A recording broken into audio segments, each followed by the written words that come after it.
Good afternoon, everybody, and a very warm welcome to the CDP Ireland Network training.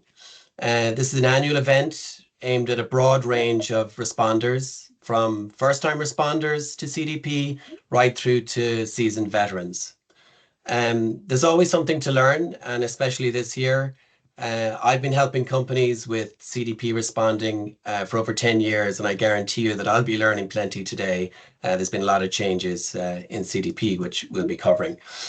Um, if you're not familiar with the CDP Ireland Network, it's essentially a platform that we use to share our understanding of environmental best practice.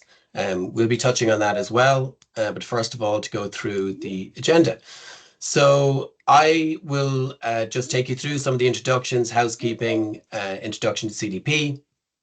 We'll be going through some of the benefits of reporting, which I'll be taking you through. Then at 2:15, we have Nicole Morjan from CDP, and she'll be doing the heavy lifting today in terms of the content. Nicole is going to take us through an overview of CDP reporting, what are the biggest changes, a walk through the questionnaire. We're going to take a short Q&A then around 2:45. If anyone has any questions, we'll explain in a moment where basically to put those in. And then Nicole is going to take on explaining the new platform and the portal. So I think this is going to be probably the biggest learning today for most people. It's anyone who has previously responded to CDP will find this unfamiliar, but it is very straightforward. And once it's explained, you'll all be very comfortable with it. So at 3:15, there'll be the second Q&A. And again, you'll have opportunities to ask questions about any of the content that we've covered. And then we aim to finish at 3:30. So just a couple of items that you should know. The video is on, but you're all muted. The questions for the Q&A that I mentioned a moment ago, please put them into the Q&A option in Teams and not in the chat. So anything at all, put it in there and we'll do our best to get through it. If for some reason we can't get through them all, or we don't have time, we will do our best to get back to people as best we can and to share that. The slides that we go through today will all be shared after the workshop. This session is being recorded, so you can review it afterwards, so you don't have to take notes. And more importantly, if there's other people within your organization who are responding to CDP, you might be able to share that with them as well so that everyone is on the same playing field.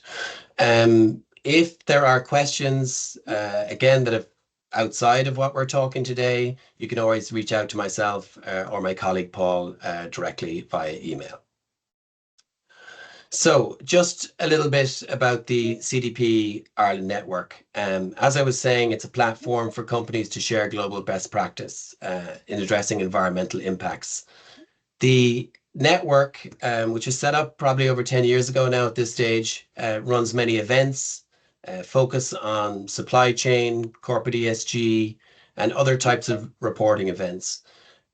As the hint is in the name, but it's a network, and it's aimed at individuals who are working in companies to share knowledge. We obviously share knowledge as experts, but it's also designed that people within companies can speak directly to each other and to understand how to approach certain aspects of environmental reporting and environmental management. The network is very generously supported by EPA and SEAI. It would not survive or be there without them. And that enables us to provide free training, such as the training today, which is our climate reporting training. But we have a range of activities which we provide to companies throughout the year. The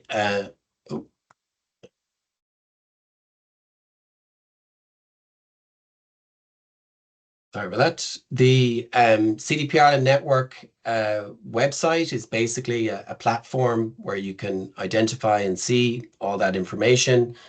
We highlight when events are on, and that is the best place to go to understand where the information is. In terms of an area that most people won't be familiar with, the CDP Ireland Network uh, engages with investors and asset managers who identify essentially companies that aren't reporting, and uses various methods to engage with them and encourage them to report. That's been something that's been very successful over the last number of years, and it continues every year. The engine, I suppose, behind the CDP Ireland Network is the steering committee, uh, a broad range of individuals who give up their time freely and their expertise in order to make sure that the whole system works efficiently. You can see all their smiling faces there. You'll also see them in the annual CDP Ireland report, which is published by the steering committee, in essence, on an annual basis. Okay, so in terms of CDP reporting, most people who are familiar with CDP or have experience with reporting are very focused on their own organization, on filling out the questionnaire, on gathering data, and all the sort of difficult and annual tasks, I suppose, that they do in order to complete the response. But there is a bigger picture at play, and sometimes we're not quite aware of that. So for companies that are reporting to CDP, it's an ideal platform to enable them to identify supply chain risk. Um, by engaging with their own suppliers and by looking at supplier related data, and particularly in scope 3, it can help companies to identify where they're maybe over reliant on certain suppliers in certain parts of the world, or indeed to enable companies to make better decisions around minimizing the risk in their supply chain. Carbon reduction is very much on people's minds. Companies have been setting targets, particularly science-based targets, and in order to deliver on those, carbon reduction activities is a central part. So CDP can be used to compare carbon performance with other organizations within their own sector to gain insights in terms of reduction activities, and also to enable companies to, I suppose, benchmark themselves against what other companies are doing and their performance. So people are familiar with getting feedback from CDP, the spider chart.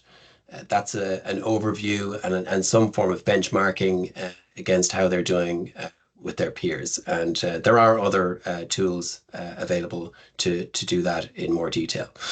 Regulatory compliance, CDP aligns with many of the global and environmental regulations and standards. For example, with TCFD, that's fully aligned with CDP, and other CDP can be used as an overall platform for engaging with a very broad range of regulations and standards. So it's not just reporting to CDP.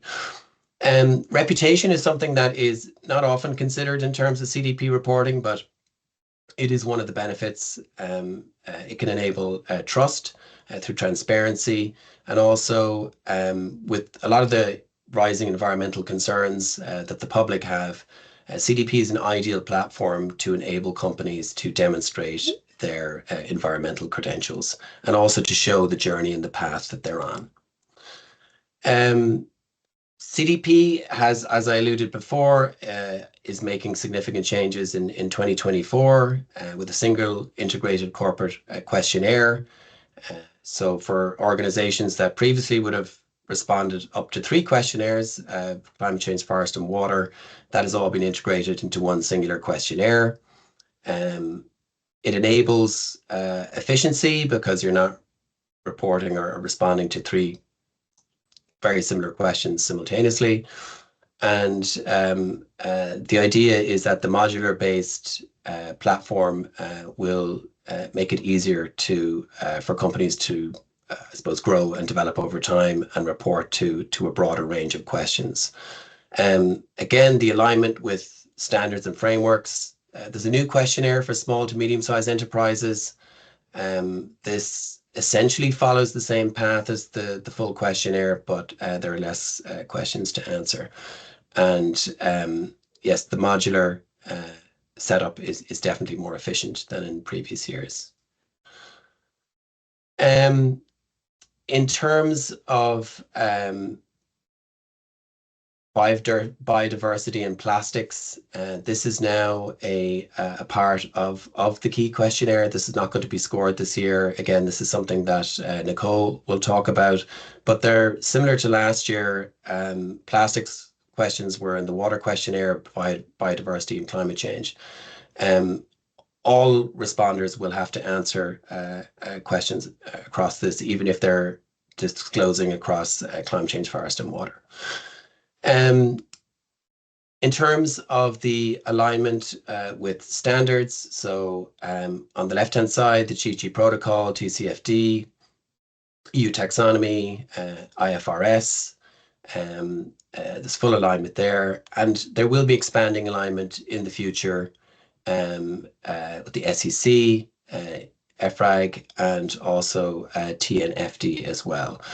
So when we are reporting this year, we are comfortable in the alignment that we have, and we knowing that CDP spans and is integrated with all these frameworks, but future-proofing that there will be further integration in the future. So CDP is obviously not just for today, but for the long-term reporting.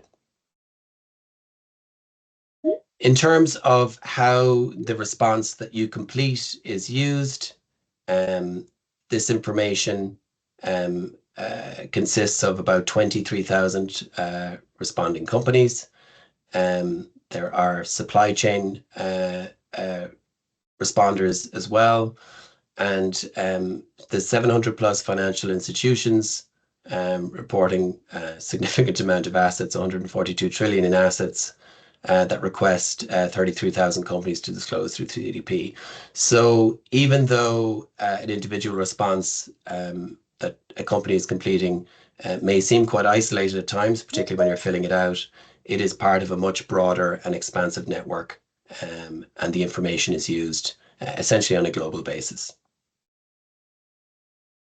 The CDP platform is very healthy. There was exponential growth in 2023. We can see there that there was significant growth across forest, water, and climate change. So 24% increase since 2022 is very healthy. Okay, I'm going to hand over to Nicole, and we will talk again at the Q&A break. Great. Thank you so much, Gavin. Thank you, and thank you for everyone for joining today. As Gavin mentioned, my name is Nicole Morejon. I work at CDP. I've been working at CDP for a little over 3 years, and I work in the corporate disclosure team. So my role is to directly encourage and engage with companies to start disclosing via CDP, and also to support them throughout their disclosure cycle, their disclosure journey, to basically also help with best practice alignment and guidance, with such as having SBTI, setting net zero objectives, etc. So yeah, I think that Gavin did a great job at introducing CDP already, so I don't want to repeat much from what he said. Basically, I will show you the contents of what I will speak about today. I will start off with the key questionnaire changes. So as Gavin mentioned, also we have had a lot of changes this year. 2024 was a year of transformation for CDP, so we have lots of changes. So I will start off with that. Then I will move on to the general scoring updates. So as well, with the changes on the questionnaire, there are also some changes to the way that we are scoring companies. I will let you know a bit more about the SME and the financial services questionnaires that are a bit more customized. And After that, we will have a little break just so that I can take a little water and you can ask me questions. So we will have then our first Q&A session. And then afterwards, I will go into the nitty-gritty or into the more hands-on on what the new disclosure platform looks like and how you can start, what's the preparation that you need for the 2024 disclosure, basically how you can get started. I know also that since we opened the platform on the 4th of June, we've had a lot of companies reaching out, having a lot of questions. So I'm hoping that I can address some of those today. Right, so let's get started. I will repeat the slide that Gavin had already just to give you a little bit more of the context on why we're having a single corporate questionnaire. So CDP has a strategy to 2025 where we want to have a more holistic approach to disclosure. So in the past, we had the 3 different questionnaires. We had climate, forests, and water, and we had them separately. But we, of course, understood that these 3 environmental issues did not function in silos. In the real world, they are all very well interconnected. There is a strong nexus between all of them. And so we wanted to make sure that we were addressing all of those issues and that we were not isolating them. On the one hand. On the other hand, we also noticed that there was a bit of repetition, especially for companies that had to disclose on all 3 themes. There was a bit of repetition in some of the questions, basically, for example, what are the risks that you have identified for climate change? What are the risks that you have identified for water and for forests, etc.? So we also were aiming to make the questionnaire a little bit more intuitive and not as repetitive, making it a bit more efficient for companies to respond. We are aware that there is a reporting burden on companies, that CDP obviously is not the only platform for disclosure. And so, of course, we are also aiming to reduce this reporting burden for companies. As I mentioned, CDP's questionnaire also empowers organizations to assess all of these risks and opportunities, as well as impacts and dependencies of their operations, as well as their value chain and their financial decisions throughout the questionnaire. So that is the main focus of our questionnaire. Starting from this year, all corporate disclosures will be able to respond to questions on climate change, as well as on biodiversity and plastics, so that you can also report across all these environmental themes that are now more relevant to capital markets and regulators. And again, this is all with the aim of having a more holistic approach to the environmental action that the world actually needs to see. So to give you a bit of an overview of what you can expect, because from previous years, I think a lot of companies would get a little panic saying, oh no, now this year we have to respond to all of the issues. What about issues that might not be material for my business? What if we have nothing to do with water, for example? So this is what I will explain now is what you will see. So for all companies, all corporate disclosures will see the climate change questions. So this is a sort of the basis of the questionnaire. The next ones will be plastics and biodiversity, which will be visible to all corporate disclosures that are responding to the full version of the questionnaire. So there are also, we have the SME version of the questionnaire. This one would not apply, but it applies to the full version of the questionnaire. For both plastics and biodiversity, which, as Gavin mentioned, also these are modules that we already had included in our questionnaires previously, and now they will just be included as well as their independent modules. And then for forests and water security. So there are 4 options, basically, or 4 ways in which a company will be able to or will have to respond to forests and water security. The first one is based on the company's impact classification. So CDP has had for many years a sample setting process with a methodology that looks into companies' industries. And through research, we've identified which ones of these industries have a higher impact on both forest and water security. This is not only for the direct operations, but also for the indirect operations. And the way that we've been developing this sample, it's been growing throughout the year. So every year we've been able to request more and more companies on these topics because we've been able to expand on our research. So there were many companies that were not receiving one just because their industry maybe had not yet been researched, or the full impact of these specific industries has not been yet fully understood. but as I mentioned, we have been working very hard on this. And so this is why we've also now expanded the sample. So this is why you might be able to see that even though in previous years you did not receive a request for forest or water, maybe this year you do receive one. And if you have questions about this, of course, feel free to reach out to us so that we can explain a little better. Then we can always direct you to our matrices. So we have a matrix for both forest and water security, this impact matrix, so that you have a better understanding on where exactly it is that we found the impact in your industry. So this would be the first case. In this case, if we notice that your company is in one of these industries that does have a high impact, you would then receive a capital markets request on forests or water. This is, of course, additional to the climate change one. The second way is if a requester has asked the discloser to report on forests and water. So a requester is what we used to refer to as a requesting authority. So CDP works together with two main requesting authorities, let's say, or requesters. One is our capital market signatories. So these are investors and financial institutions that support CDP and that are the data users of the CDP data. And the second one is companies themselves as purchasing organizations who want to better understand the impact of the environmental impact of their supply chains. And they, through our supply chain program, are able to request their suppliers who will then have to respond through the CDP questionnaire. So if one of your supply chain members or one of your customers is asking for your environmental information through CDP, and if they ask for forest and water, then you will also see a request for forest or water.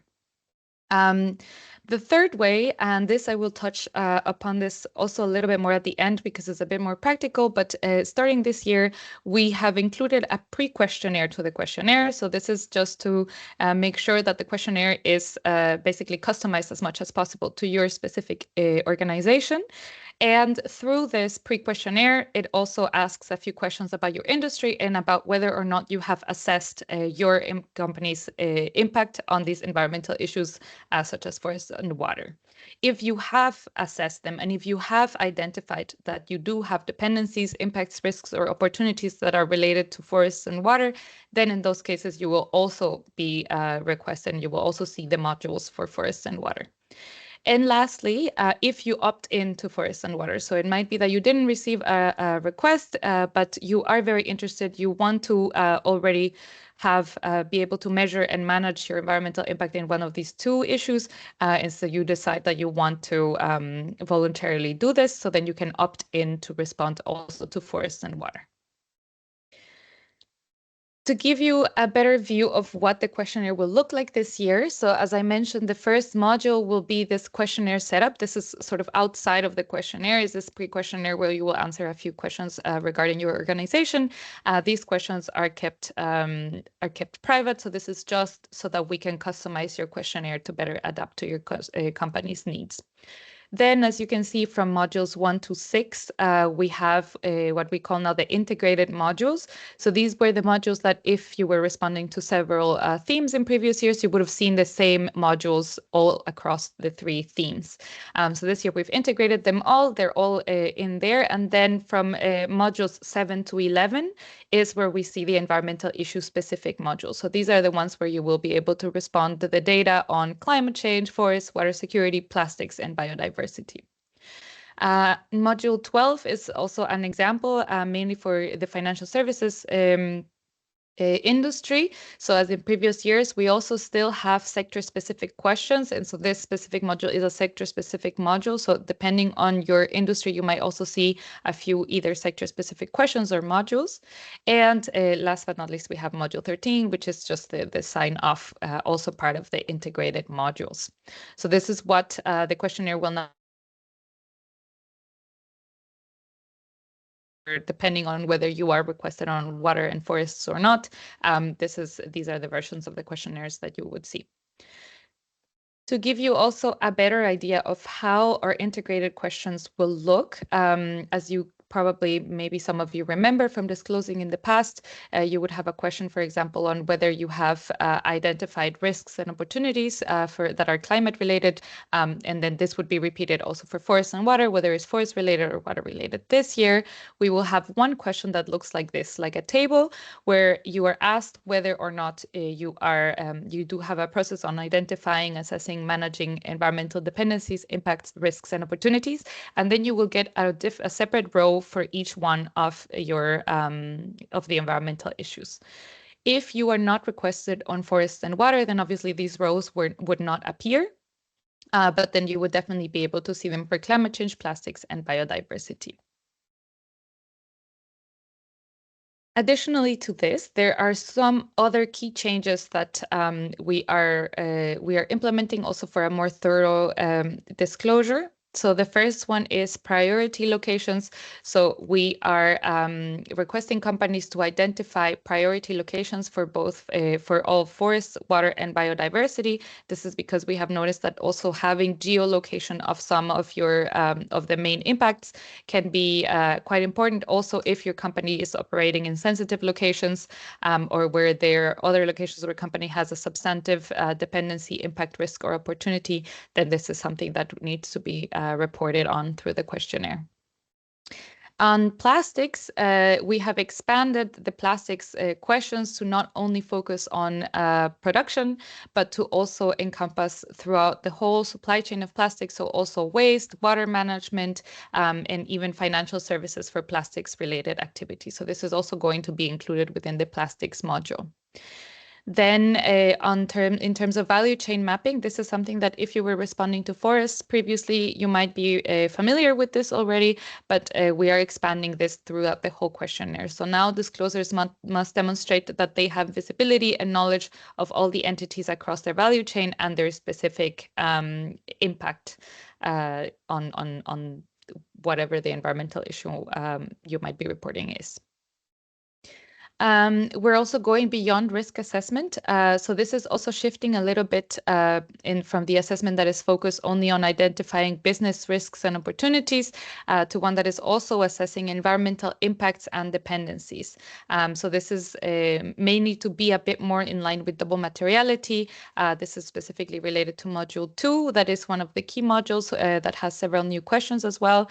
And the changes for this module have been largely driven by the increased alignment that we have with the TNFD recommendations. And last but not least, supply chain. So this is mainly relevant for those companies that do get a supply chain request so that your customers are requesting your information. Previously, we had a supply chain module that was at the end of the questionnaire. Now these questions will be distributed throughout the questionnaire so that it's not just in one module, but they are a bit better aligned with each one of the modules.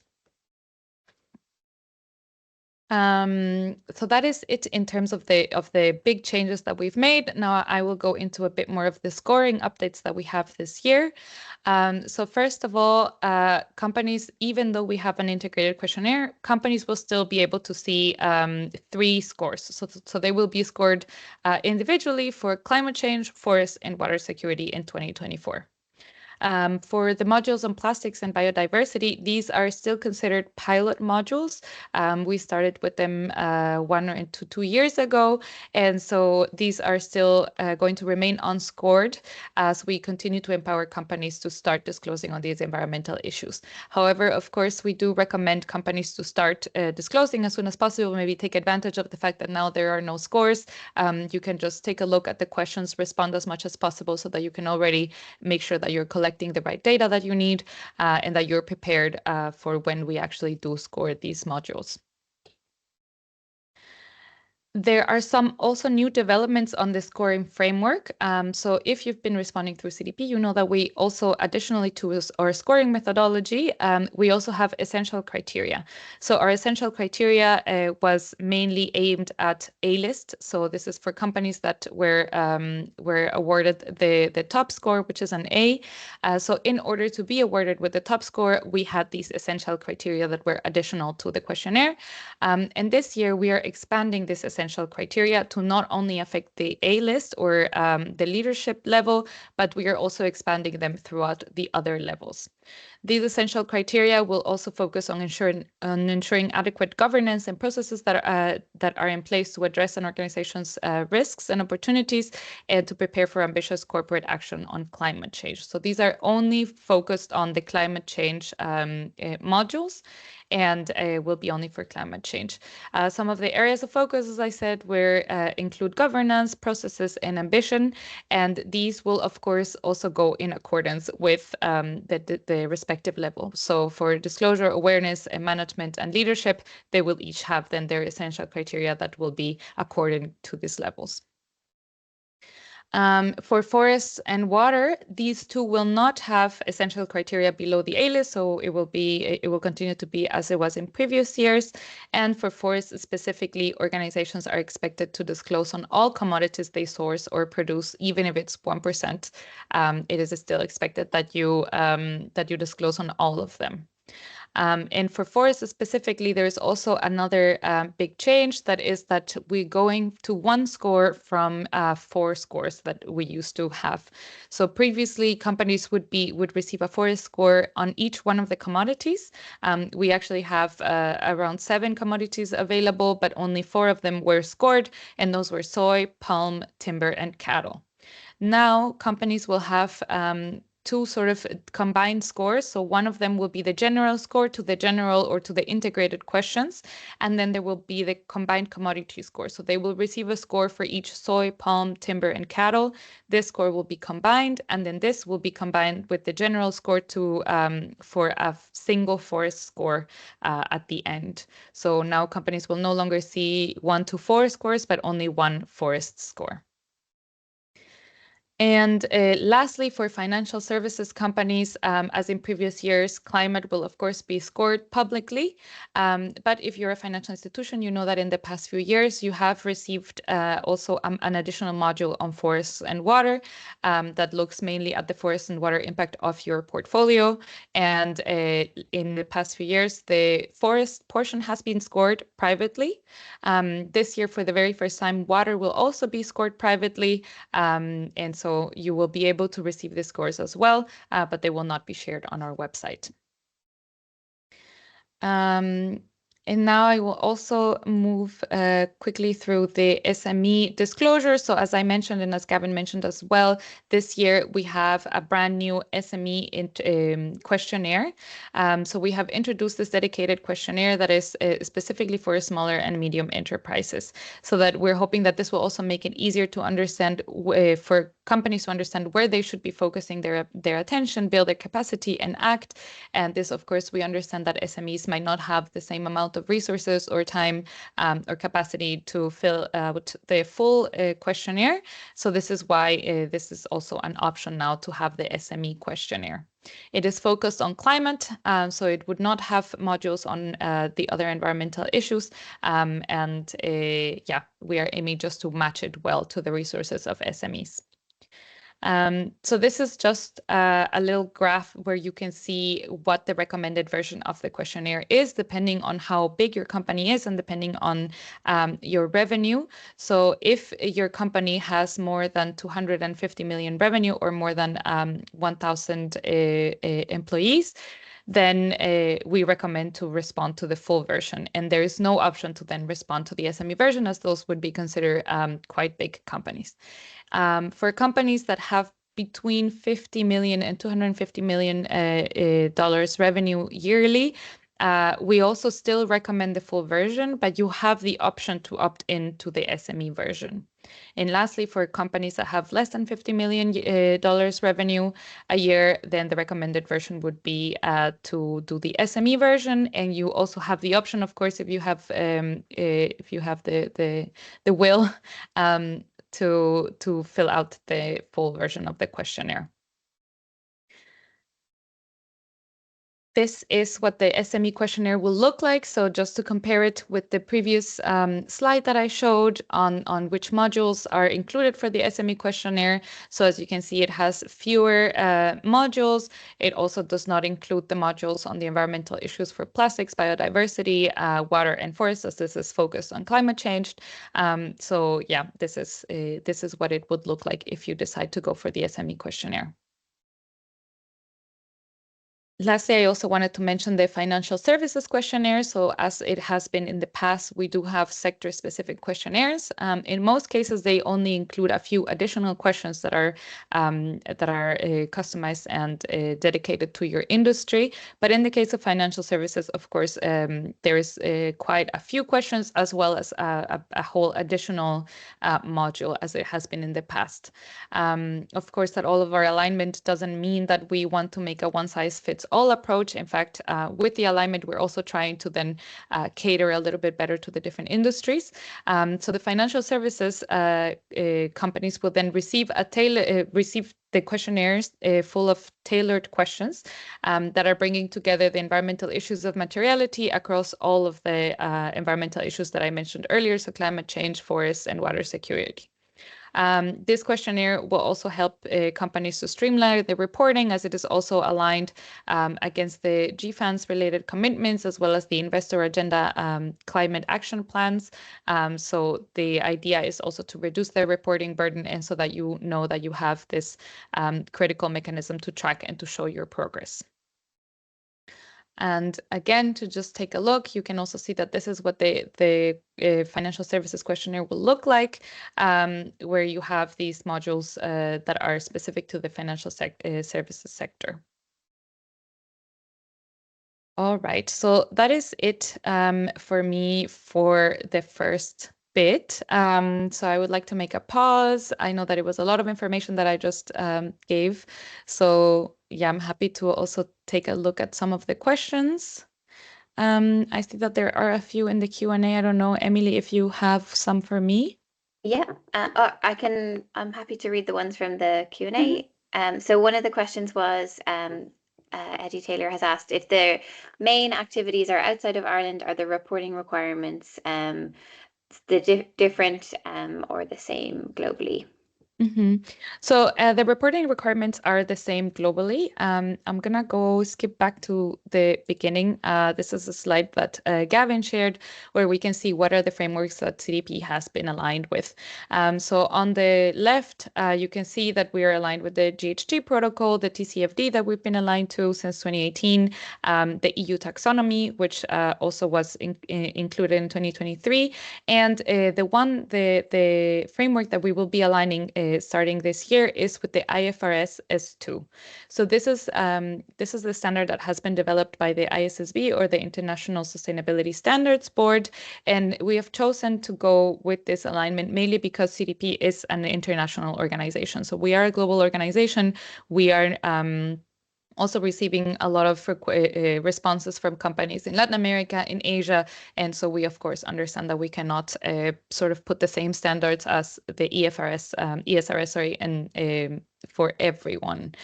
So this is why we are going with the most international one, which is the ISSB, and so these reporting requirements will be the same globally.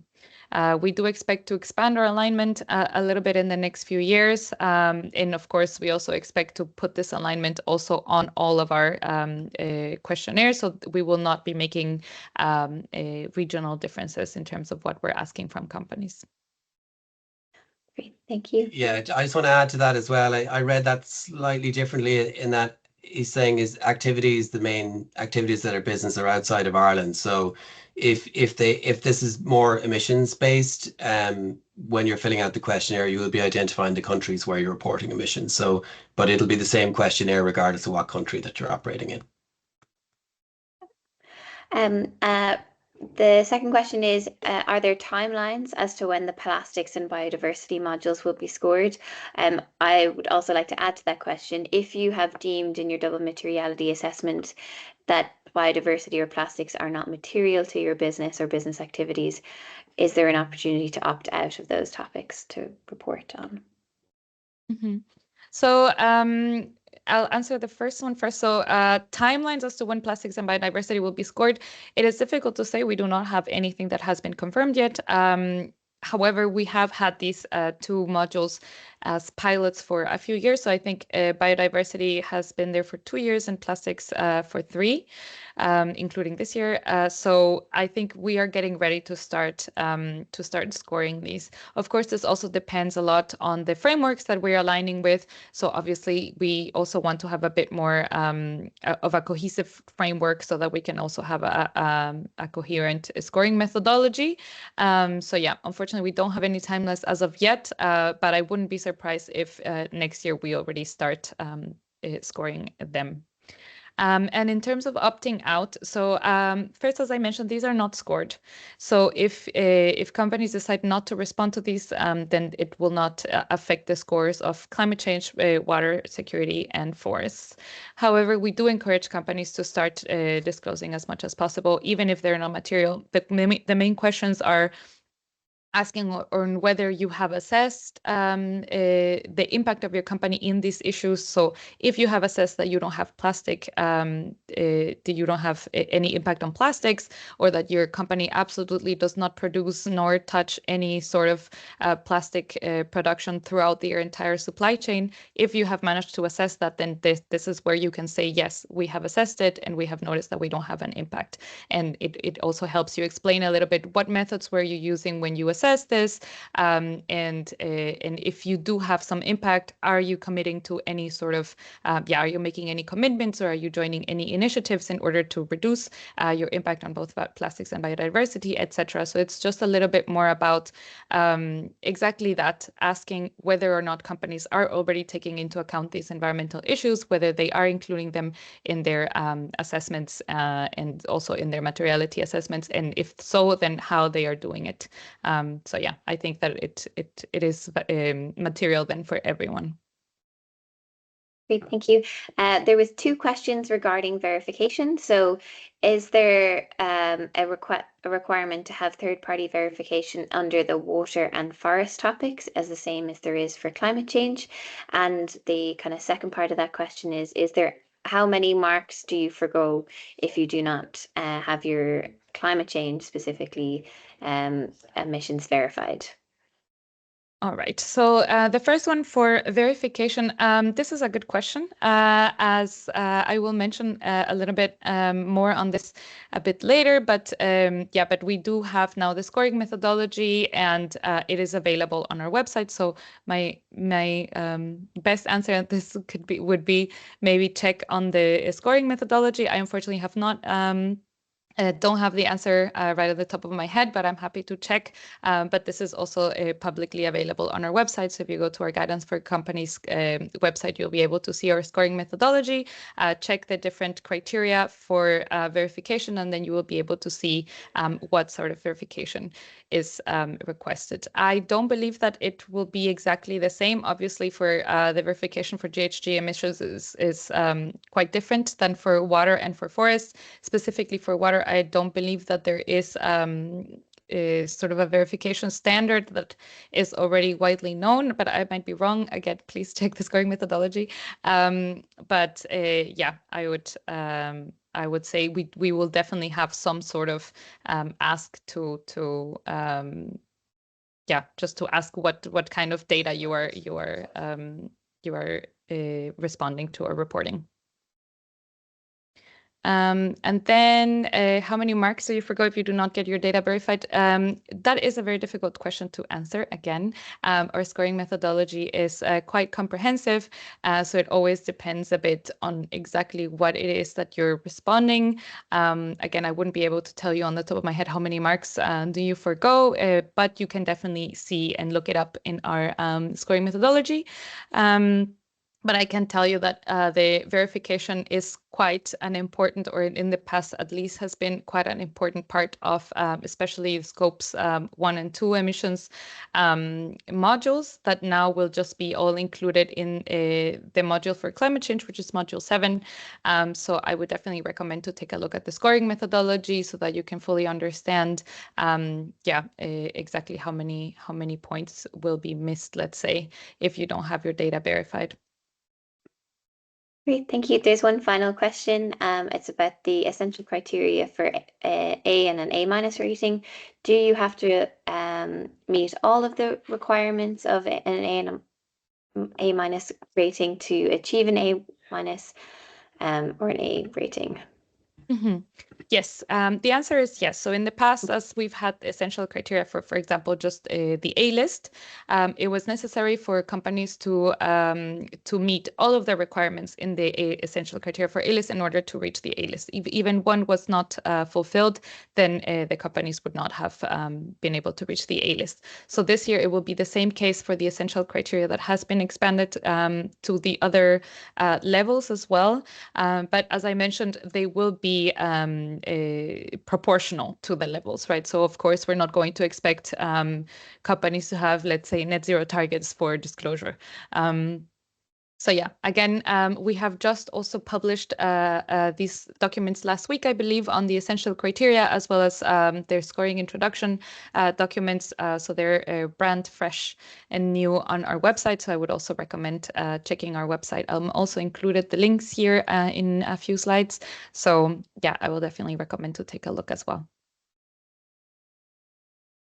Yeah, and Nicole, just one thing that sprang to mind when we were going through this. So, I mean, as we mentioned at the beginning, we have a broad range of people on this call. We've companies that only respond to supply chain, and then we've new responders and people thinking of responding, and then very experienced people as well. So, just to speak to the supply chain people. So, for the changes, and I know you're going to get into more detail on those later, but will experience and see basically they'll be using the same portal. Everything will be the same for them as if they were completing a climate change response. So the supply chain response will be, as it has been previously, similar to the climate change response.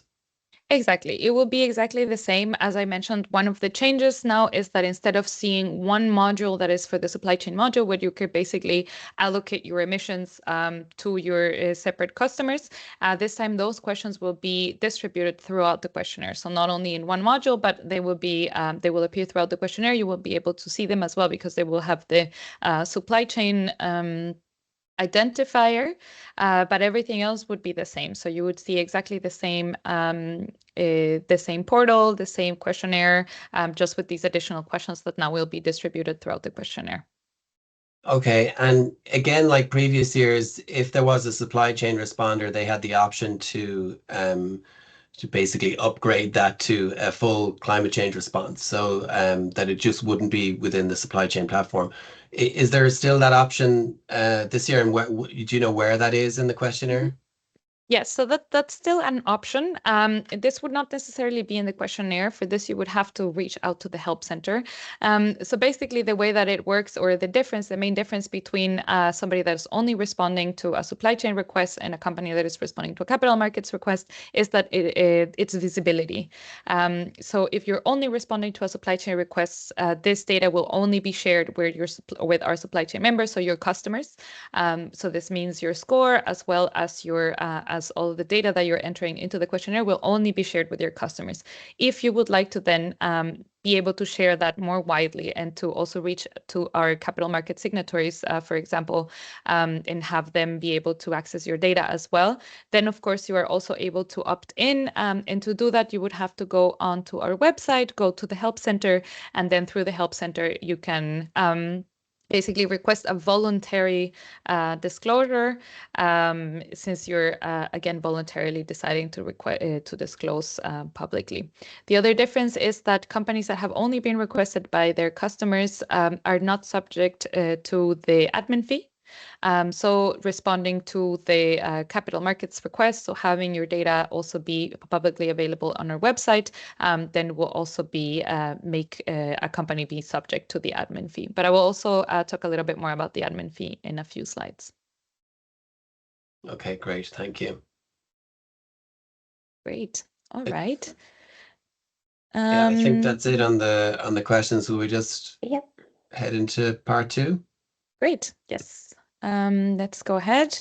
So part two, as I mentioned, it's a little bit more practical. So it's so that you can take a look at what our new disclosure platform looks like. So we've launched a brand new disclosure portal. So as you know, in the past, we've had our portal for quite a few years, and we realized that also seeing how many companies are disclosing, we really need to change our system so that it could be it could also support the growth that we've seen. And we also wanted to make it a much more user-friendly experience for disclosures. So we have a few changes. For example, now companies will be able to see inline guidance. So when you're responding to the questionnaire, you are directly able to see the question, the guidance for the question, as well as the scoring methodology while you're answering. So before, I used to always recommend companies to have maybe 2 screens open and have the reporting guidance, the scoring methodology, and the questionnaire open, so that you could go question by question. But this is no longer necessary now. The moment you go into the questionnaire, you will also have a panel on the right side where you will be able to see the guidance and the scoring methodology. We are also increasing our user-friendly formats and self-service. So there is also a lot more functionalities that companies can directly use on the platform. For example, adding new members, adding new users. This used to be that you had to reach out to CDP so that we could change this for you. But now you can do them directly on your website, on the portal. Additionally, for self-service, we're increasing the self-service of our help center. So our help center allows for companies to submit cases that are categorized already. So this also helps both us be a bit more efficient with how quickly we get back to you. And then for you, it should also make it easier to then be able to track the cases that you have submitted and how long it will take to get a response. It's easier overall. We're also increasing some collaboration features. So for example, as well as tracking features. So you will be able to see on the questionnaire who has worked on specific questions. Then you will also have a tracking system where you can see whether a question has been skipped, whether it's in progress, whether it's complete, and whether it has been reviewed. So we have a sort of a double check to make sure that each question is fully reviewed before submission, which is also part of the functionalities that will hopefully improve your data quality. In terms of the improvements for requesters and endorsers, for capital market signatories as well as supply chain members, it is easier to target and to track their disclosures. They will also have more and better data to inform their financial and procurement decisions. They can also easily build, organize, and submit disclosure requests. So this is when they are trying to target certain companies. And then, of course, they will also be able to see some suggested actions, such as what are the next steps that they should be taking. So I will give you a quick look as a screenshot to what the platform looks like. I hope that everybody has already been able to log in. If you haven't, as I mentioned, you can always raise a case on our help center that you do not have access, and they should be able to grant you access as soon as possible. So this is what the platform looks like now.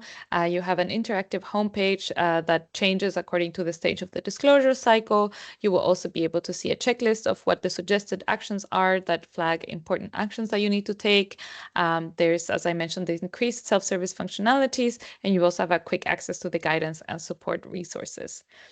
So I wanted to also give you a quick look at how you can start disclosing. So this is something that I've heard from a lot of questions. I've heard a lot of questions from companies about this, where now we have a new panel on the top of the screen. So the moment you go into your portal, you are asked for an action. So I just wanted to go through these different actions that companies need to take before they can start disclosing, as I heard that there was a little bit of doubts on this. So when you go into your questionnaire, the first thing you will see is this blue tab on the top. This blue tab is prompting you to take 4 different actions: to choose a fee, to confirm lead, to confirm your participation, and to go to the setup questionnaire. If for some reason when you open it, you don't see this, that's okay. That is normal, because what the system is doing is prompting you to do the first one of these 4 actions. So it is very likely also that the first thing you see is not this, but that you're being prompted to choose a fee. So this is what it would look like. You have these two options. So in Europe, companies only have the options of the foundation and the enhanced fees. So then you are prompted to choose one of these fees. The foundation fee includes and covers the usage of our platform and all the guidance and materials that we give you, as well as the disclosure support that, for example, my team and myself are able to give you. And the enhanced fee, of course, this is something that we have made available for those companies that want to support CDP. As you know, CDP is a charity. We are a not-for-profit. And of course, we will be very grateful for any companies that decide to choose the enhanced fee. And the enhanced fee does provide some additional benefits on top of the ones from the foundation. So you will also receive you will receive a badge as a CDP supporter. You also have access to 100 public responses instead of 20 that is from the foundation fee. You also will receive a comparative analysis report, which is a report where you can choose 10 of your peers and receive a detailed report on different aspects of their questionnaire, and as well as supply chain screening and our consultation with one of our ASPs, and some quotes from our director as well that you can use for your communications. So this is the main difference between these two fees. And here you can also see a bit more information on this. So the admin fee applies, as I mentioned earlier, to companies that are requested by our capital market signatories, as well as any self-selected disclosure. So anybody choosing to voluntarily disclose that has not a request, but they would like to start anyway, then they will be the fee will apply to them. This fee must be paid either by credit card or by raising an invoice. It must be paid latest by the time of submission. So if you see here at the very top, right, just let me get my pointer. So here there is a little skip button. So you don't have to do this right away either. You can also just skip it, but just make sure that you definitely either make the payment or raise the invoice latest by the time of submission. You will not be able to submit without having either paid by credit card or having raised an invoice. For any disclosures that are only requested by a supply chain member and or by a bank program, the RE100 initiative, etc., if it's only one of these and none of the capital market signatories, then these companies would be exempt from paying the fee. And I also wanted to include the fees again here. So the enhanced fee is 6,850 euros and the foundation fee is 2,825. I know that in my previous slide it's slightly different just because it includes VAT or VAT. But if you input your VAT ID, then the VAT should be removed. And this is the fee that you will actually be paying for. And you can see more information on the link included here as well. So this is the first step. As I mentioned, you can also skip it. So it's not necessary for you to do it right now. You can do it at a later time, as long as it's before your submission. The next step is to confirm a lead. This is a very important step.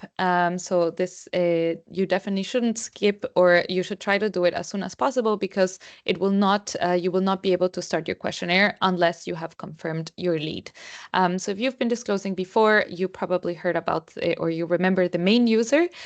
So this the role of a main user has been now replaced by a submission lead. So now if you start, you should be able to, you should be prompted to become the submission lead for your organization. So this should be even before the admin fee. Basically, the first thing that you do once you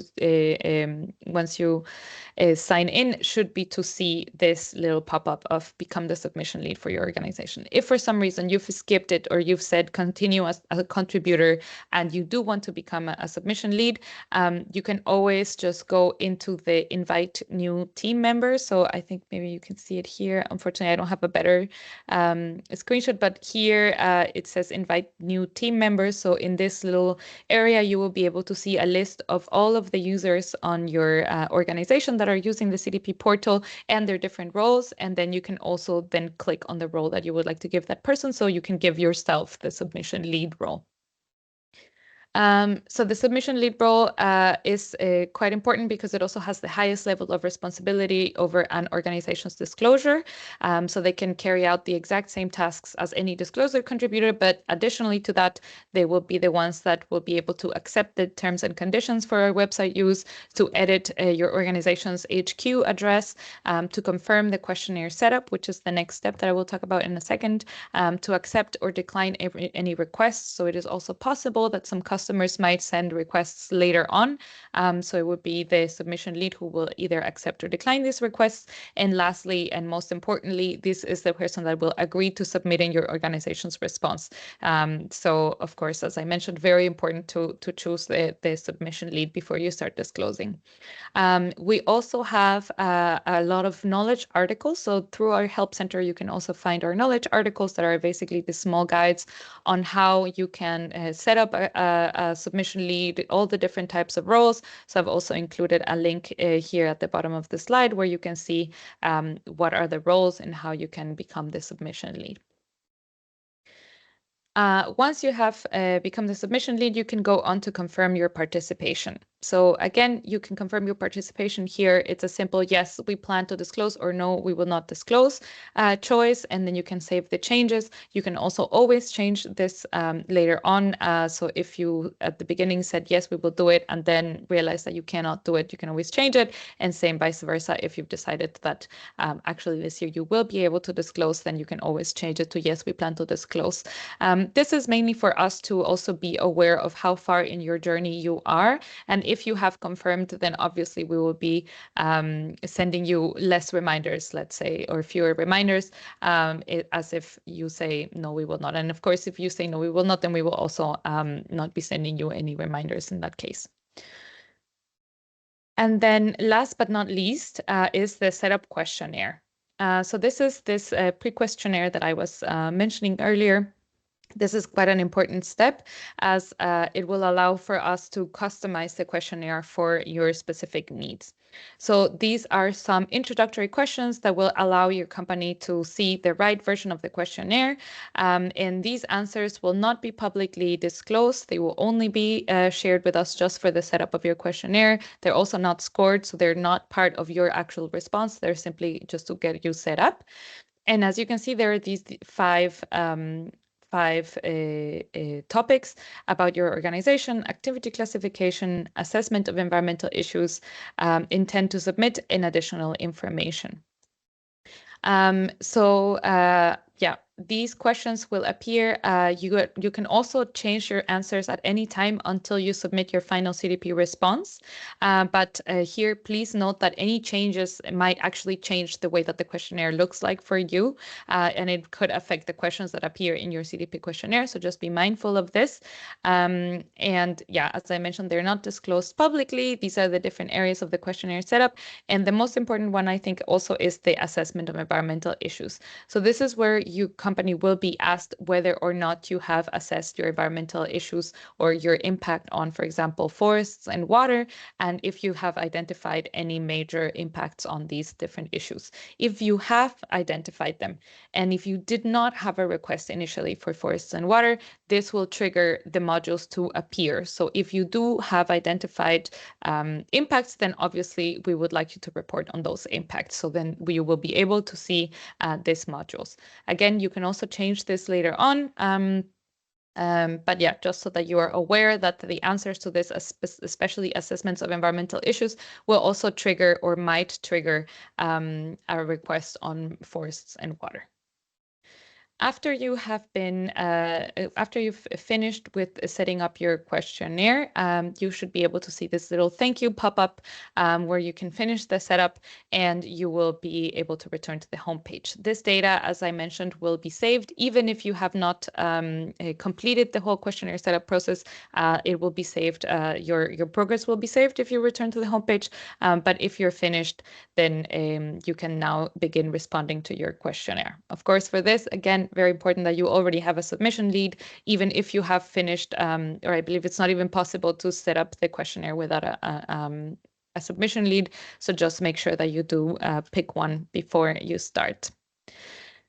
I have also included here a list of resources that you can use. So we start with some of the key changes, the FAQ for the integrated questionnaire, our page on guidance for companies that includes all of the documents on CDP question level changes, on the scoring methodologies, the essential criteria, and the SME scoring methodology as well, etc. So all of those very important documents you can find on our guidance for companies page. Definitely bookmark it if you're going to be working on CDP this year. I've also included our questionnaire and reporting guidance, of course, guidance on the setup that I mentioned. So we have a specific guidance just for this little pre-questionnaire as well that you can visit and take a look at. And I've also included a sample setting methodology, just further explaining when and how companies are requested to disclose for forests and water, and as well as some scoring FAQs, some of our help center knowledge articles, and how to use the portal as well.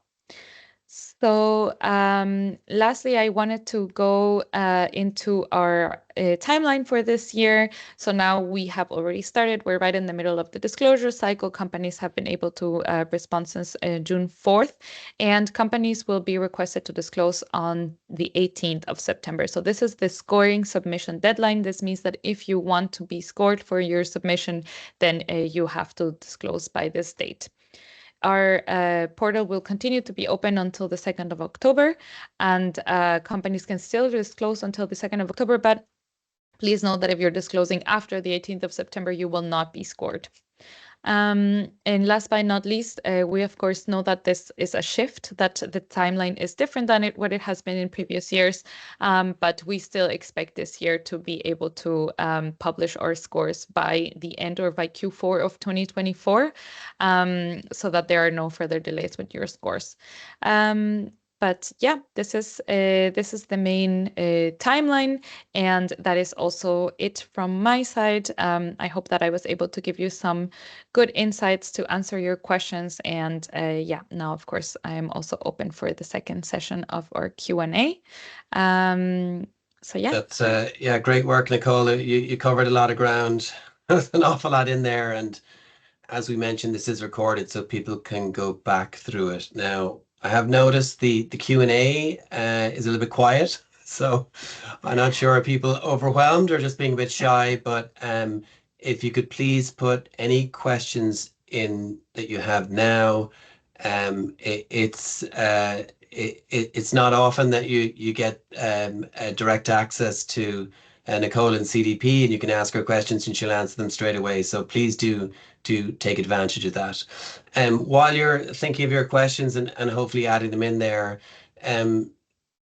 two things that we've noticed so far, Nicole, and you've just covered the one of the key differences which is setting up the questionnaire. So just to remind people, I know some people who may be not as familiar with this process and they can't remember exactly how it worked last year, but in previous years, once the response portal opened or the response system opened, you could just start entering information in straight away. So you didn't have to go through the process of setting up the questionnaire. So if within your business or organization, you had people who are contributing and would just go in and start entering information, they cannot do that until those steps have gone through to get the questionnaire set up. So that's one of the first things we've noticed. And for most companies, hopefully after they complete this call, that they will go and set up their CDP questionnaire, because if it's not set up, people can't start entering in. The other thing is that unlike previous years, last year, your previous submissions data does not automatically carry over into the new portal. This is quite a change. Normally, for the last number of years, you'd fire up your questionnaire and various sections would have carried over from previous years. It does require a little more work. It's not the end of the world. And it is possible to copy and paste in from a previous year's submission. So you can either export a PDF of last year's submission, or you can have it on a separate screen and you can be copying and pasting. So that does work. So they're the two kind of key steps that people should start looking at now, which is get up and running with the questionnaire, make sure it's set up, and start entering in information, particularly the common information from things like risks and opportunities from previous years. Okay, I think, Emily, is there another question in the chat there? Yeah, so there's one question here that says, if you're part of a group structure, but only one company within the group has been asked to complete the supplier survey, can you choose to answer the CDP questionnaire at a group level, or how does that work now that the supplier questions are integrated into the full questionnaire? Sure, happy to answer. So that's a very good question. I think that we also do see this a lot. So this year we have a little bit of a different process as we did in previous years. This year, depending on whether the parent company, let's say if you're in a group structure, you have the parent company and their subsidiaries, then previously this the requests that would go to the subsidiaries would be immediately mapped up to the highest parent. Because CDP's policy is that companies should respond at a group level or at the highest group level, and that should include all of their subsidiaries and branches, etc. This year, however, it is a little bit different because we know that, of course, these are very quite complicated structures at times, and that it's not a one-size-fits-all. So this year we have made it so that the request will not be mapped up directly to the group level. So the request will stay at the subsidiary level. However, the parent will be able to see which ones of their subsidiaries have received a request. And if they wish to respond for them, they can grab the request, let's say. So they will be able to then directly say, yes, we will respond for the subsidiary, grab them, so to say, and then be able to include them within the response. If this is not the case, if the company does not want to disclose for the specific subsidiary, then the subsidiary will continue to have their request and they could then respond to it directly. So then with this, the recommendation would just be to ensure that if you are in a group structure, maybe get in contact with the highest parent level just to make sure that they will be including you in their response at group level. And if not, then you can also always respond independently as well. Great, thank you. The next question is, can you have several submission leads? And then there's a question regarding there isn't the options for to choose the fee. And I know it has not been selected. Where on the webpage can I confirm this? Mm-hmm. So it is not possible to have several submission leads. It will be just one person. This is also the same as previous years. There used to be only one main user. So yeah, in this case, it will also be only one submission lead per organization.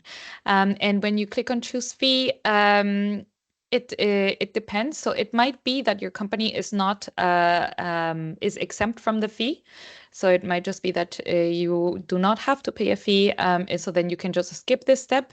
Otherwise, if it's basically just showing you an error, then you can also raise a case directly on the help center. So if you scroll down in your portal, you will also be able to see a little link to the help center. So you can raise a case with the help center. I would recommend maybe sending a screenshot as well that you are not able to see anything from when you're trying to choose a fee.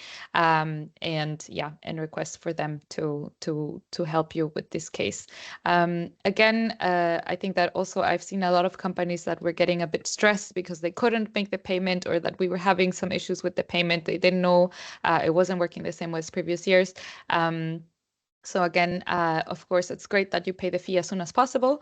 But again, you also still have time until submission, so until the 18th of September to process the fee. So of course, if you are seeing some errors, I kindly ask for your understanding and for your patience.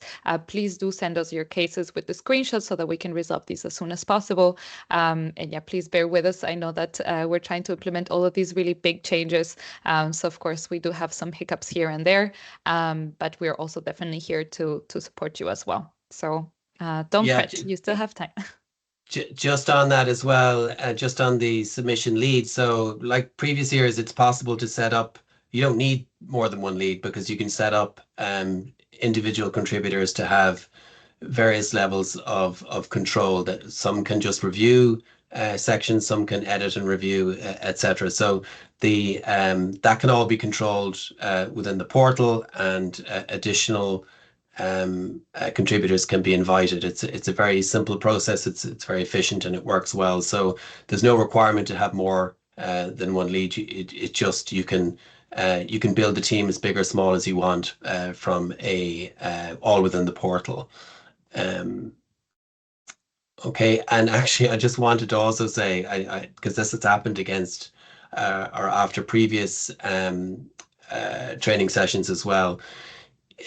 When or if there is a difficulty that you're having, and if it's a difficulty with the system, sometimes in the past, people have their primary response is to reach out to Nicole directly, which is fine, except she gets a bit overwhelmed, I think, with all of the requests. So I think this year they are focusing on using the help function and the help center, and to send your queries in there.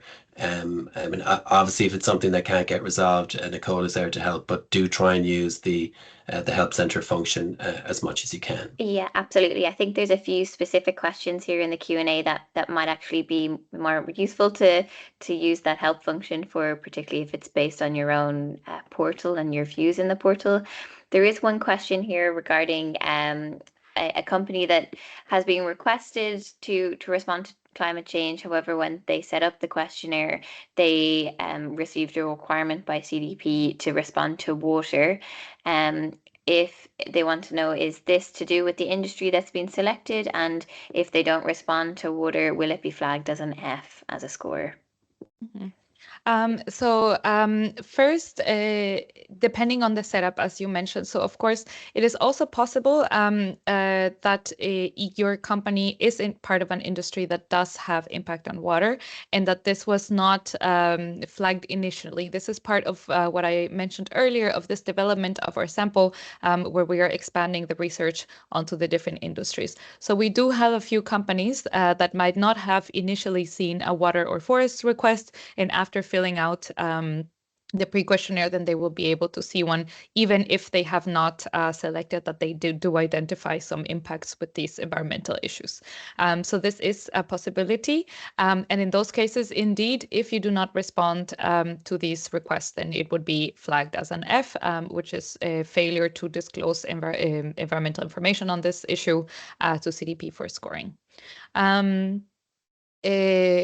However, there is also a chance that the reason why this was triggered, or the reason why you're seeing this module, is because you do have, may have an assessment on the impact of your company in this environmental issue, and that you do have identified dependencies or impacts with this environmental issue. And in that case, again, obviously, CDP's main goal is transparency. So we, of course, encourage companies then to do disclose on this, especially if you have already identified that you have impact or dependencies on these issues, then we believe that is the most appropriate that you do respond on these questions as well. Yeah, and I think the most confusing one there is when forest gets selected. Sometimes the initial response is we don't have any forests, we're not growing any trees, but that's not what it's about. So it's the commodities and the impact you may have within your business and your supply chain on various commodities. So yeah, and it's also the case as well that there have been companies responding just solely to climate change. They had a forest and water request and they ignored it, and they just weren't aware of that. So some people within the organization weren't aware of it. So it could be something that was requested previously, but was just ignored as well. Great. And then there's a question around whether you can you still choose to have your questionnaire data private? If a supplier data is integrated throughout the questionnaire, does this mean that the suppliers can see all your data or only the relevant questions? So suppliers basically supply chain members that are customers requesting their suppliers are part of our requesters, as well as capital market signatories. And these two requesters, they will be able to see your entire response. The difference is that then supply chain members or customer requesters, they are also able to see the questions for the supply chain or that used to be part of the supply chain module. So they're also able to see the supply chain questions, mainly because these are the questions where companies are allocating their emissions or their environmental impact to each one of their customers. So yeah, this is shared for companies that are requested by capital market signatories. It is still possible to respond, to make a response non-public. And we call it non-public and not private because, as I said, this will still be shared with our capital market signatories. And if you have a request from them, then also for your customers. However, if you don't want it to be shared on our website publicly, then you're also free to make a non-public response. However, please note that this is one of the essential criteria to reach the A list. And to reach the leadership level, actually. So if your response is non-public, then it would basically cap your score at a B. So you would not be able to reach an A- or an A, since the essential criteria for these is that you have a publicly available response. Great. Two more questions. One is to raise an invoice if you need specific data from the supplier, who's the best person to contact in CDP to get that information? Mm-hmm. So basically CDP would be, we do have this, I think we've dealt with this before of setting a CDP as a supplier. So it is a little bit, it can be a little bit tricky sometimes, especially with certain companies that are trying to set up CDP as a supplier that must, for example, keep to a code of conduct, etc. It's a bit difficult because CDP is not an actual supplier per se, but we are basically allowing companies to report their data through our platform. We're also a not-for-profit, so sometimes it's a bit difficult to provide the documentation that companies are asking from us. If all you need is, for example, our bank details or VAT number or registration number, etc., then you can definitely raise this on the help center as well. There is one category that is specifically for admin fee or fee queries. And so these queries then will go directly to our finance team, who will then be able to set that up for you. Otherwise, if you're already in contact with me, also feel free to send those my way. But as Gavin said, I know that I might not always be responding the fastest. But just so you know, also in our team in Europe, we have around 11 people. And this year we are requesting around more than 4,000 companies. So we need to distribute the 4,000 companies amongst the 11 of us. So of course it can be a bit overwhelming indeed sometimes.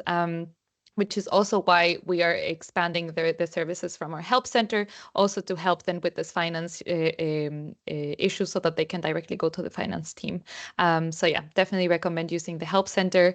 And if you're not getting responses, then feel free to get back to me, and yeah, I'll see what I can do. Sorry, I actually missed a question there. Is participation in CDP required for CSRD reporting and in the future for CSDD? So this is not, so CDP is not necessarily a requirement for CSRD reporting, but we are already partially aligned with the CSRD reporting. So this is also partly what I was mentioning earlier. Maybe I can also quickly go to the slide. So this is part of the alignment that we're also trying to expand on, specifically with IFRAG. So at the moment, we do have a partnership with IFRAG where they are providing some technical guidance and expertise. And from CDP, we are also trying to drive the uptake of the European Sustainability Reporting Standards, or the ESRS, which are the ones that will be, that are the requirement or the framework for your CSRD reporting. What we do have already published in the past, so for 2023, for example, we did publish a document where you could map, basically you could see which questions from your CDP questionnaire you could then use for your CSRD reporting. Of course, these, as I mentioned, are not fully aligned, but there is a very good overlap already. So by disclosing through CDP, you are basically very well prepared for your CSRD reporting. And this is also similarly with your CSDD. This is mainly for example, companies that are supply chain check-in members. And this is also why we are integrating these changes, such as doing a value chain mapping as well within the questionnaires, since we also know that all these frameworks are upcoming. And as always, CDP is also trying to stay ahead of the curve when it comes to this regulation and with any upcoming regulations. So yeah, so it is not a requirement for CSRD reporting, but it does leave you in a very good place to start your CSRD reporting as well. Yeah, and I'll just add to that as well. It's not a requirement, but CDP is ideal for reporting out if any company has set a target, particularly a science-based target. CDP can be used to publish your progress against that target annually, and also to share that with your customers and with your suppliers as well. So it's very useful for all of that. But again, there's, it's not a requirement, but it's part of the benefits. Great. And the final question was from a member here. We have a request showing on our portal. This shows a new request every time we log in, despite having checked it. Is this the glitch, or how do we get this to appear as red? I'm going to assume that that's a help center question, but this is a very good question. I think maybe also just to mention the platform is also new to all of us, right? So I think this is also very good. We like to hear this kind of feedback. I'm not sure. I know what you mean. I know where the panel basically on the left with the request, and that it always has this little notification almost that you have 3 requests. And I believe for now it is meant to stay just for companies to always be aware of how many requests they have. So yeah, but again, this is also very good feedback for us to know if maybe this is irritating. I can totally identify with not wanting to have these notifications popping up. But yeah, I'm not sure if there's any way that we can change this at the moment for it to appear as red. Also because in other companies, for example, there might actually be submission leads changing. So it happens in the past that maybe the person that used to be the main user is leaving or is going on vacation or etc. And then someone else needs to go in, and then they didn't know that they had certain requests. So I think that's also why this remains as sort of this pop-up notification. I had just a final question, I guess, to prompt is there any more additional trainings that people can attend either online or in person over the next couple of months? So yeah, there's definitely one. I mean, I think that I also would quite appreciate doing these trainings together with Clearstream and the CDP Ireland Network. So we do have an upcoming one that will be an in-person training that will be on the 14th of August in Dublin. So yeah, details to come. I think we will also be sending the invitations in the next few weeks. But if you're in Ireland, then we definitely hope that you can join us there so that we can have our in-person training as well. Hopefully by then, since it will be in August, it will be a bit more of an advanced training, let's say. So we will be diving a little bit more into specifics about scoring and the scoring methodology, the scoring approach, and best practices in terms of reporting as well. So yeah, definitely mark your calendars for August 14th. And yeah, I don't know if I Gavin believe wants to add you'll be anything. attending that in person, Nicole. Is that right? Yes, I will also be there in person. Yeah. Right. So that'll be your second chance to ask questions directly from Nicole, in addition to today. So yeah, just one final thing, just from my end as well. I like we do have, and we don't know exactly the journey that everyone is on the call here, but if there are people within organizations and they're thinking of responding for the first time, they haven't been requested, what is the process to get up and running? And maybe just to talk a little bit about the expectation as well, because some people may look at this, it's a little bit overwhelming. Do I have to get an A the first time? Just to maybe just describe that sort of journey for a typical first-time responder as well. So yeah, so as I said, also this year with around 4,000 companies, we're actually doubling the amount of companies that we're requesting. So of course, we at CDP are quite busy. but then this also means that we have a lot of companies that are being requested for the very first time. And so the idea mainly with our portal is that we wanted to make this onboarding as user-friendly as possible for companies to be able to, to get a customized questionnaire, to know what they're responding, and to know that that is what is appropriate for their companies. So if you're a company that has been requested for the very first time, simply you can follow the first steps that I mentioned earlier, that you can choose a fee or you can skip this step, confirm a lead, confirm your participation, and then go through the pre-questionnaire. If you have not been requested, but you would like to start disclosing, then this is also great. We're also very happy. We welcome all companies to respond for CDP. If this is the case, then we would ask you to send a request through the Help Center, where you can also submit a request to become self-selected companies. So this is for companies that do not have a request, but that want to participate. So then you would receive a form, you would fill out this form, and then you would be set up in our system. So self-selected companies are treated basically the same as a company that has been requested by a capital market signatory. So this means that your scores will be public, that if you want to, then your response will also be public, and that it will also be shared with our capital market signatories. I think, am I missing anything? Was there anything else? Yeah, I was just going to add, I mean, the typical journey for most companies, Right. I mean, they would, for first time, I mean, for first time responder, they would fill everything out to get, a C would be perfectly acceptable. It can be difficult to start the process, but once you've completed 1 year's worth of data, it's much easier then to focus on what the gaps are, what you need to do the following year. And just so that we all know, for companies that do achieve that sort of A- or A, for many of them, it could have taken 6-7 years in some cases to get to that level, because it's not something, the scoring is there as a guidance and to help compare, but it's not a competition. So you don't win if you get an A, right? So it's really there as a guideline and an incentive for an organization to try and improve. But CDP is a incremental improvement every year. People submit over 5, 6, 7, 8, 9, 10 years in some cases, and every single year they're making incremental improvements to what they, and adjusting as well to the different scoring and changes in the methodology. So don't be concerned. It's one of these systems where when you start, it just gets easier every year. Yeah. So I think that's it. So Nicole, thank you very much. That was great. And I look forward to seeing you at the in-person training. And for Emily, thanks for helping with the questions. And for anyone else out there, thank you very much for joining us. And if there are additional questions, please send them into us. Thank you and good afternoon. Thank you, everyone. Thank you for joining. Bye. Thanks. Bye.